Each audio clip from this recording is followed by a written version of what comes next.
आज हम आपको बताएंगे कि जिंदगी का मकसद क्या है, और एक बहुत खूबसूरत सी एक स्टोरी है, और ये स्टोरी एक बादशाह और वजीर की है। एक बार बादशाह का मूड बहुत अच्छा था और बादशाह ने अपने वजीर नौजवान को बुलाया और कहा कि आज जो तुम मांगोगे वो मैं तुम्हें दूंगा। तुम क्या समझते हो कि तुम्हें दुनिया के अंदर तुम्हें क्या चीज चाहिए होगी, तुम्हारी क्या ख्वाहिश है, कोई भी एक ख्वाहिश मुझे बताओ, वो मैं पूरी करूंगा। वो कहता है कि बादशाह सलामत, अगर आपकी इस खूबसूरत संतलत का मुझे अगर 10% मिल जाए तो मैं अपनी जिंदगी को बहुत खुशगवार तरीके से गुजारूंगा और बहुत अच्छी मेरी जिंदगी होगी। और वो खुशी के मारे वो शर्माता हुआ अपनी नजरें नीचे कर लेता है। बादशाह कहता है कि नहीं, मैं तुम्हें 10% नहीं दूंगा, मैं तुम्हें अपनी बादशाहत का 50% दे दूंगा, 50% दे दूंगा।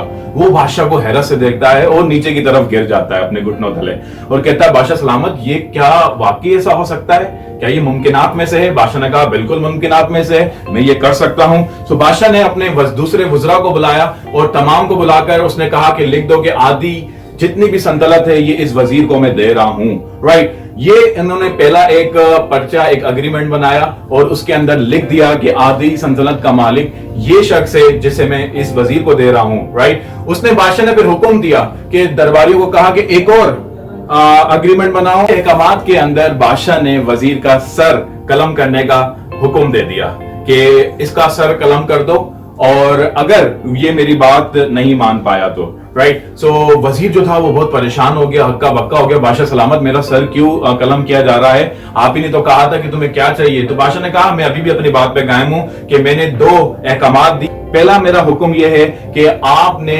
आदि जो मेरी संतलत है वो मैं तुम्हारे नाम करता हूं, और दूसरा हुक्म यह है कि तुम्हारा सर कलम कर दूंगा। तो बादशाह, वो जो वजीर था, उसने बादशाह से अर्ज किया, बादशाह सलामत ऐसा क्यों है? बादशाह ने कहा, तुम्हारे पास सिर्फ 30 दिन हैं और मेरे ये 3 सवाल हैं। इन 30 दिनों के अंदर अगर तुमने मेरे इन 3 सवालों के जवाब दे दिए तो मैं ये मेरी जो आदि बादशाहत है वो मैं तुम्हें दे दूंगा, और अगर इन 30 दिनों के अंदर तुम वो 3 सवालों के जवाब नहीं लेकर आए तो मैं तुम्हारा सर कलम कर दूंगा। उसने वजीर ने कहा, बादशाह सलामत, कौन से ऐसे सवाल हैं जो आप मुझे पूरी अपनी बादशाहत देना चाहते हैं? अपना पहला सवाल उसको लिखने को कहा कि तुम पहला सवाल लिख लो। बादशाह ने कहा कि इंसान की जिंदगी का सबसे बड़ा सच क्या है, इंसान की जिंदगी की सबसे बड़ी सच्चाई क्या है? वो रुका और उसने लिखना शुरू किया। बादशाह ने कहा कि मेरा दूसरा सवाल यह है कि इंसान की जिंदगी का सबसे बड़ा धोखा क्या है? वो रुका और उसने इस सवाल को भी लिख लिया। और तीसरे सवाल में कहता कि इंसान की जिंदगी की सबसे बड़ी कमजोरी क्या है? वो वजीर रुका और वो उसने तीसरा सवाल भी लिख लिया। बादशाह ने उसके बाद नगारे पर चोट लगवाई और आवाज बुलंद उसने कहा कि तुम्हारा वक्त शुरू होता है अब। वजीर उस दरबार से भागता हुआ बाहर की तरफ गया और जितने भी उस इलाके के, उस स्टेट के जितने भी लोग थे, दानिश्वर थे, उन तमाम को इकट्ठा कर लिया। और जितने भी दानिश्वर लोग थे, बड़े बड़े फिलोसफर से बड़े बड़े लोग थे, उनको बुलवाया, लेकिन वो उस वजीर को मुतमईन ना कर सके। पहला दिन भी ऐसा गुजरा, दूसरा दिन भी ऐसा गुजरा, तीसरे दिन उसने और ज्यादा दानिश्वरों को बुलाया, लेकिन वो उसका सवाल का जवाब देने में नाकाम हो गए। इसी तरीके से दिन रात वो मालूमात करता रहा, लोगों के पास जाता रहा कि मुझे बताओ कि इन 3 सवालों के मुझे जवाब दो, लेकिन वो नाकाम हो गया। सिर्फ एक दिन था उसके पास। मायूस होकर दारुल हुकूमत से बाहर की तरफ निकलने को गया और उसने सोचा कि अब मेरे पास ये आखिरी दिन है और कल सुबह मेरा सर जो है वो कलम कर दिया जाएगा, और इस संतलत के और इस दारुल हुकूमत के, इस दारुल खिलाफा के जो बीच मरकजी चौक पे मेरे सर को लटका दिया जाएगा। सो वो बड़ा मायूस था और नाखुश था वो शख्स।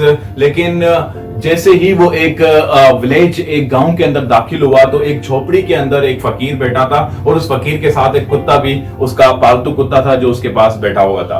राइट, वो फकीर को देख रहा था कि वो फकीर सूखी रोटी को पानी के अंदर डुबो डुबो के खा रहा था, और एक छोटा से प्याले के अंदर दूध था जो उसका कुत्ता जो है वो पी रहा था। उसकी कुत्ते के पीने की आवाज भी सपड़ सपड़ करते हुए उसकी आवाज भी आ रही थी।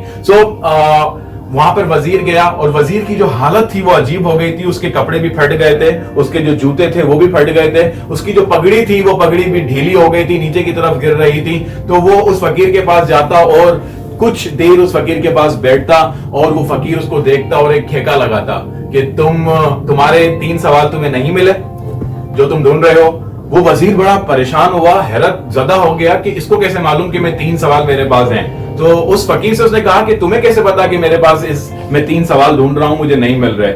उस फकीर ने दोबारा से खेका लगाया और खेका लगाने के बाद कहा कि इन 3 सवालों के जवाब मेरे पास हैं। राइट, सो वो वजीर जो था वो बहुत परेशान हो गया और कहने लगा कि कैसे तुम्हारे पास है, तुमने तो मालूम भी नहीं मेरे 3 सवालात कौन से हैं। उस फकीर ने कहा कि नीचे की तरफ देखो। उसने जैसे ही नीचे की तरफ देखा तो वो उस फकीर के पास वो लिबास था जो बादशाह अपने खास वुज़रा को दिया करता था, अपने खास वजीर को दिया करता था, वो लिबास उसके पास था। वो कहने लगा फकीर के मैं भी एक वजीर था और मैं भी इस किस्म की बादशाह से शर्त लगा बैठा था और ये मेरी एक बेवकूफी थी जिसकी बिना पर मैं आज इस झोपड़ी के अंदर बैठा हूं। राइट, उसने कहा कि क्या तुम, वजीर ने उससे कहा कि क्या तुम हार गए थे उसकी शर्त, क्या तुम नाकाम हो गए वो 3 सवालात को इकट्ठा करने में? उसने कहा नहीं, मैंने तीनों सवालात अपने जो है जमा कर लिए थे और मैं बादशाह को वो सवालात के जवाब भी देकर आया था। तो बादशाह बड़ा खुश हुआ था। बादशाह ने अहकामात जारी कर दिए थे कि इसको आधी संतलत 50% इसको दे दी जाए, लेकिन वो मैंने जो आधी संतलत का जो अहकामात का पर्चा था वो मैंने फाड़ कर बादशाह के कदमों में डालकर आ गया था। मैंने बादशाह को सलाम किया और तब से लेके आज तक मैं इस झोपड़ी के अंदर बैठा हूं। तो वो जो वजीर था वो एंकर पर्सन बनने के बजाय उसने कहा कि अच्छा उनके मुझे जवाबात बता दो, वो जवाबात कौन से हैं? उस फकीर ने कहा ठीक है, मैं तुम्हें जवाब जरूर दूंगा और जवाब मैं तुम्हें बता दूंगा। इनमें से इन 3 सवालों में से 2 सवालों के जवाब मैं तुम्हें फ्री दूंगा और जो तीसरा जवाब होगा उसकी तुम्हें कीमत चुकानी पड़ेगी, उसकी तुम्हें कीमत अदा करनी होगी। उस वजीर ने कहा बिल्कुल मैं कर दूंगा, जैसा तुम बोलोगे वैसा करूंगा, क्योंकि उसके पास दूसरा कोई चारा नहीं था। कल सुबह उसकी गर्दन उतार दी जाती अगर उसके पास जवाब ना होते। पहला सवाल दोहराया कि इंसान की जिंदगी का सबसे बड़ा सच क्या है? उसने कहा कि इंसान की जिंदगी का सबसे बड़ा सच मौत है, क्योंकि हम लोग अपनी जिंदगी में इतने मगन हो जाते हैं, इतनी चीजें करने लग जाते हैं कि हम अपनी मौत को भूल जाते हैं और हमें मालूम नहीं होता कि हम कर क्या रहे हैं। उसने दूसरा सवाल दोहराया फकीर ने, उसने कहा कि इंसान की जिंदगी का सबसे बड़ा धोखा जिंदगी है। हम जिंदगी की लालच के अंदर आकर वो कुछ कर जाते हैं, हमें मालूम ही नहीं होता कि हम सही कर रहे हैं या गलत कर रहे हैं, जायज कर रहे हैं, नाजायज कर रहे हैं, हम ना इंसाफी कर रहे हैं या इंसाफ कर रहे हैं, हमें मालूम ही नहीं होता। तो जिंदगी की सबसे बड़ा धोखा जिंदगी ही है इटसेल्फ। राइट, और तीसरा सवाल कि इंसान की जिंदगी का सबसे बड़ी कमजोरी क्या है? तो उसने फकीर ने कहा कि मैं तुम्हें जवाब दूंगा, लेकिन मैंने तुमसे कहा था कि तुम्हें इस सवाल के लिए कीमत चुकानी होगी। वजीर ने कहा जो तुम कहो बोलो, वो मैं करने को तैयार हूं। तो उस फकीर ने उसका जो कुत्ता था, वो कुत्ता दूध पी रहा था, उसका प्याला उठाया और उस वजीर को कहा कि ये तुम प्याला पी जाओ जो कि कुत्ते का पिया हुआ दूध है। अब वो जो वजीर था वो हिकारत की निगाह से उसको देखता उस दूध को और कहता मैं इसको क्यों पीऊंगा? उसने वो उठा के जमीन पे रख दिया। उसने कहा ठीक है तुम ना पियो, कल जो है तुम्हारा सर कलम कर दिया जाएगा और तुम कल मारे जाओगे, तो इससे बेहतर है कि तुम ये कुत्ते का झूठा दूध पी लो। वजीर ने सोचा कि एक तरफ कुत्ते का झूठा दूध है मेरे पास और दूसरी जानिब मेरे पास आधी से ज्यादा संतलत का मैं मालिक हो जाऊंगा, बादशाहत मुझे मिल जाएगी, तमाम चीजें मेरे पास आसपास घूमेंगी, तो मैं दोनों में से क्या चूज करूं? तो उसने क्या कहा, उसकी जो सेल्फ रिस्पेक्ट थी वो हार गई। उसने वो उठाया दूध का प्याला और वो सपड़ सपड़ करके पी गया पूरा का पूरा। तो उसके बाद उसने कहा मुझे बताओ कि तीसरा जिंदगी का जो असूल है, जो सवाल का जवाब है वो क्या है? उसने कहा जिंदगी की सबसे बड़ी कमजोरी गर्ज है। ये गर्ज ऐसी है कि इंसान को कुत्ते का झूठा दूध पीने पे भी मजबूर कर देती है।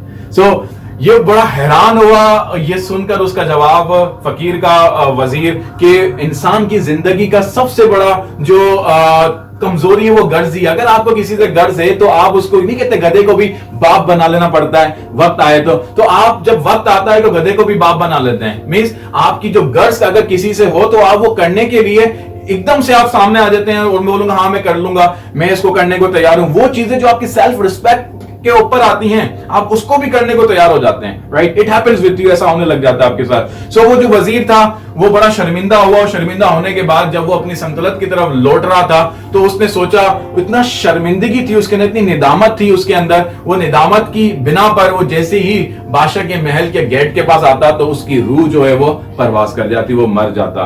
राइट, इस स्टोरी से हमें आज ये सीखने को मिला है कि हम अपनी जिंदगी की जो सच्चाई है, मौत को हम भूल चुके हैं और एक ऐसे जिंदगी के धोखे में आगे कि जिंदगी ही सब कुछ है। हम इसके चक्कर के अंदर रिश्वत भी लेते हैं, इसके चक्कर के अंदर हम नाजायज काम भी करते हैं, इसके चक्कर के अंदर आकर हम नाइंसाफियां भी लोगों के साथ करने लग गए। और ये नाइंसाफियां, ये मतलब जिंदगी की जो धोखा है, इसने हमें इस गर्ज पे लाके छोड़ दिया है कि हम हर चीज करने को तैयार हैं, चाहे वो जायज हो नाजायज हो, किसी का दिल दुखाना हो या किसी के साथ गलत करना हो या सही करना हो, हमें मालूम ही नहीं है। हमें हलाल और हराम के अंदर तमीज ही नहीं है कि हम कर क्या रहे हैं आज। तो जिंदगी के अंदर हमें सोचना चाहिए, क्या हम इस स्टोरी के वजीर की तरह तो नहीं है कि हम तीनों सवालों के जो जवाबात थे वो बेहतरीन किस्म के जवाब दिए गए उस फकीर की तरफ से। सो क्या हम इन तीनों सवालों के जवाब हमारे पास मौजूद थे या अभी मौजूद हैं? क्या आप इन 3 सवालों पे गौर करेंगे कि जिंदगी के सबसे बड़ा सच क्या है, जिंदगी का सबसे बड़ा धोखा क्या है और जिंदगी की सबसे बड़ी कमजोरी क्या है? सो इस बारे में जरूर सोचिए। जब आप सोचेंगे तो आपका माइंड चेंज होगा, जब आपका माइंड चेंज होगा आपकी जिंदगी चेंज हो जाएगी। उम्मीद करता हूं इस स्टोरी से आपने बहुत कुछ सीखा होगा। Thank you very much.